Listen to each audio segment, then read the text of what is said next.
Halo semuanya, balik lagi sama kami. Assalamualaikum warahmatullahi wabarakatuh. Sebelum kita mulai presentasi, saya akan memberikan pantun sedikit. Ada tupai, ada kelinci, jika dilihat imut sekali. Salam hormat dari kelompok kami kepada pendengar di kelas ini. Berikut ini adalah presentasi dari kelompok kami guna menyelesaikan soal atau menyelesaikan ujian akhir semester. Terima kasih. Halo guys, nama saya Muhammad Syukur dan di sebelah saya ada Ayo, Alicia Putri. Jadi di sini kita akan bahas apa sih, Nay? Hari ini kita bakal bahas yang namanya protokoler. Apa sih itu, Nay? Protokoler? Nah, protokoler adalah jabatan dalam suatu organisasi atau acara yang bertanggung jawab untuk mengatur, mengelola, dan memfasilitasi acara atau pertemuan organisasi. Terima kasih, Nay, atas penjelasannya. Jadi itu yang dimaksud dengan protokoler ya, guys. Jadi tugas utamanya itu apa sih, Nay? Nah, tugas utamanya adalah untuk memastikan bahwa acara tersebut berjalan dengan lancar dan sesuai dengan aturan yang berlaku. Nah, tugas utama protokoler itu kan memastikan bahwa semua prosedur dan etiket yang tepat diikuti. Oh, jadi itu tugas dari protokoler, Nay? Iya dong. Nah, selanjutnya, Graha, apa sih tujuan protokoler itu? Jadi, ada beberapa tujuan umum dari protokoler acara, antara lain: 1. Membuat acara lebih teratur dan tertib. Hal ini meliputi pengaturan tempat duduk, urutan sambutan, penyerahan, penghargaan, dan lain sebagainya. Terus yang kedua apa sih? Yang kedua, menghormati tamu undangan. Hal ini meliputi penyambutan, pengaturan tempat duduk, penyediaan kebutuhan khusus, dan lain sebagainya. Oh, Jadi, yang terakhir, menyampaikan pesan atau tujuan khusus, misalnya seorang protokoler dapat melakukannya melalui sambutan, simbolisasi, atau penggunaan kegiatan khusus dalam acara. oh jadi gitu tujuan dari protokoler. Makasih Graha. Sama-sama, Nay. Halo semuanya, aku Anissa Yohera dan aku Amel. Jadi di sini kita akan jelasin tentang syarat-syarat menjadi seorang protokoler dan istilah-istilah menjadi seorang protokoler. Jadi apa aja sih syarat-syarat menjadi seorang protokoler? Untuk menjadi seorang protokoler, jadi memiliki syarat yang pertama, berpenampilan menarik. Berpenampilan menarik itu bisa dilihat dari cara berdiri, cara berpakaian, gerak-gerik tangan, dan lain sebagainya. Terus selanjutnya apa lagi nih? Nah, jadi yang kedua, seorang protokoler itu harus memiliki ketelitian dan kepekaan. Karena seorang protokoler harus selalu teliti dan peka akan sesuatu yang dianggap penting. Dan yang ketiga, seorang protokoler harus memiliki pengetahuan yang luas tentunya. Karena seorang protokoler memiliki pengetahuan yang luas dan mumpuni. Mumpuni artinya di sini ahli dalam bidang tersebut. Nah, syarat menjadi seorang protokoler yang terakhir itu harus memiliki kemampuan berkomunikasi dan berkepribadian yang baik. Berkepribadian yang baik contohnya sopan, ramah, dan menyenangkan. Jadi selanjutnya di sini Amel bakal jelasin jenis istilah dalam protokoler. Apa sih jenis istilah protokoler? Jadi jenis istilah dalam protokoler itu ada 4, yaitu pembawa acara, MC atau Master of Ceremony, presenter, dan moderator. Nah, jadi itu istilah dalam protokoler. Bisa dijelasin nggak Mel masing-masing pengertian dari istilah tersebut? Bisa, jadi yang pertama ada pembawa acara. Dalam suatu kegiatan yang formal, pembawa acara bertugas dan berperan untuk membacakan naskah yang telah disediakan tanpa adanya improvisasi.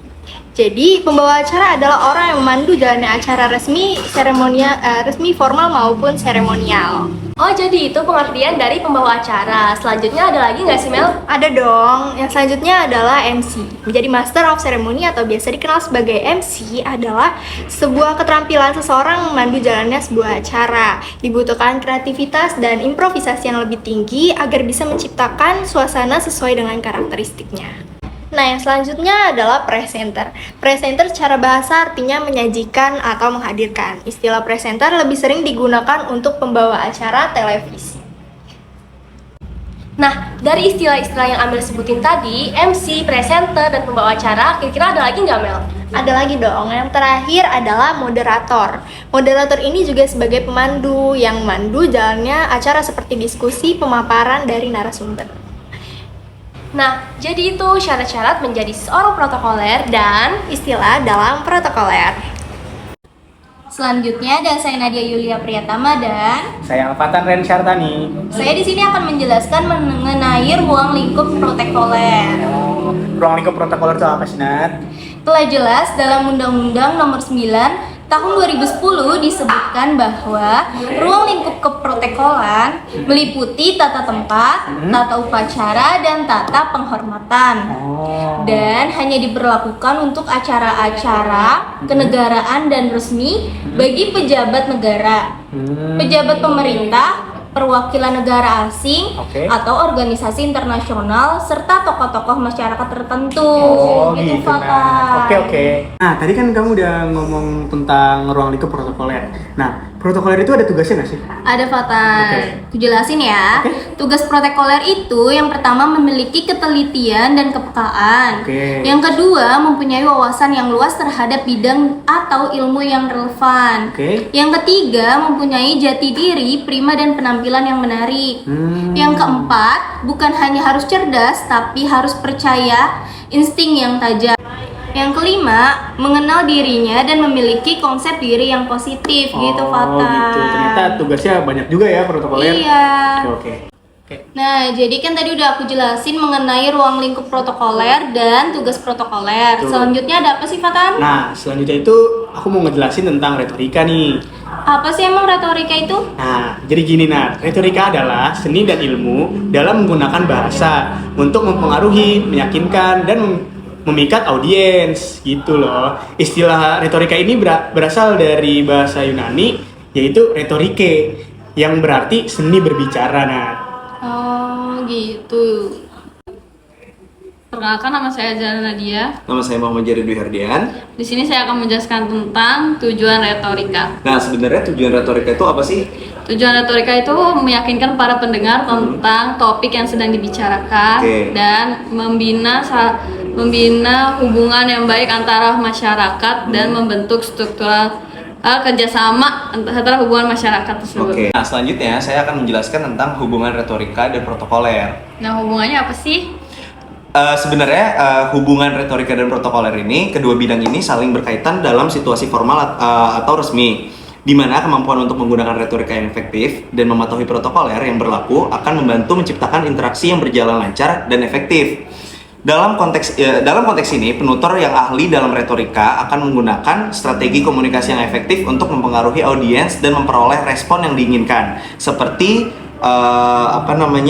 mematuhi aturan-aturan sosial yang ditetapkan oleh protokoler gitu. Dengan demikian, retorika dan protokoler dapat bekerja sama-sama untuk mencapai tujuan komunikasi dalam situasi formal seperti acara kenegaraan atau rapat yang resmi begitu. Halo teman-teman. Halo semua, Perkenalkan, nama aku Siti Nafira Zahra dan teman aku. Muhammad Jari Dwi Hardian. Di sini aku bakal ngejelasin apa sih pembawa acara itu. Sebenarnya apa sih Ra, pembawa acara itu? Jadi Jar, pembawa acara itu tuh sebenarnya bersifat formal, kegiatan yang bersifat formal. Nah, jadi menjadi pembawa acara ini dia tuh nggak diharuskan melakukan improvisasi karena dia tuh biasanya udah dikasih skrip dari yang sudah ditentukan. Nah, biasanya ahli bahasa menyebutnya sebagai pewara. Nah, mungkin teman-teman ini kan belum tahu nih semua tugas-tugas dari pembawa acara itu apa. Bisa dijelasin nggak sih? Sebenarnya nggak jauh beda aja dari yang gue jelasin tadi, yaitu kayak menggunakan bahasa yang formal dan juga tidak melakukan improvisasi dan biasanya menggunakan bahasa yang formal ini juga termasuk satu hal yang mutlak. Nah, kalau dalam bahasa mutlak tuh yang dimaksud tuh apa sebenarnya? Karena balik lagi yang tadi gue jelasin, karena ini adalah biasanya melekat pada hal-hal yang formal, adalah suatu kegiatan yang formal dan tidak melakukan improvisasi, jadinya ya sudah dipastikan pasti menggunakan bahasa yang formal dan itu tinggal sudah pasti ya? tinggal ngikutin skrip yang sudah disediakan saja. Nah, yang kedua itu ada Master of Ceremony Ra, gitu, atau yang bisa kita kenal itu MC gitu. Wah, bukannya pembawa acara sama MC itu sama ya, Jar? Semua orang itu ngiranya pembawa acara dan MC itu sama, ternyata itu sebenarnya beda tahu. Oh, emangnya bedanya apa sih, Jar? Nah, biasanya kalau misalnya MC itu lebih bersifat ke acara-acara non formal atau misalnya kayak hiburan kayak gitu. Nah, MC itu juga bisa atau memungkinkan untuk berdialog pada audiens dan juga mengomentari seseorang yang selesai memberikan kata sambutan gitu, Ra. Oh, gitu ya, Jar. Oke. Nah Jer, tadi kan lo udah ngasih tau gue nih apa sih bedanya dari pembawa acara sama MC itu. Tapi kalau misalnya MC sendiri tuh dia ada tugas-tugasnya nggak sih? Jer? Ada kalau misalnya MC itu tugas-tugasnya itu seperti kayak misalnya ya terjadi pada acara-acara semi formal dan juga non formal gitu. Nah yang kedua itu dituntut untuk melakukan improvisasi supaya lebih luas lagi gitu acaranya. Nah yang ketiga itu memiliki kreativitas yang tinggi. Yang terakhir mengajak audiens untuk berdialog begitu Ra. Oke, makasih ya Jer. Sama-sama Ra.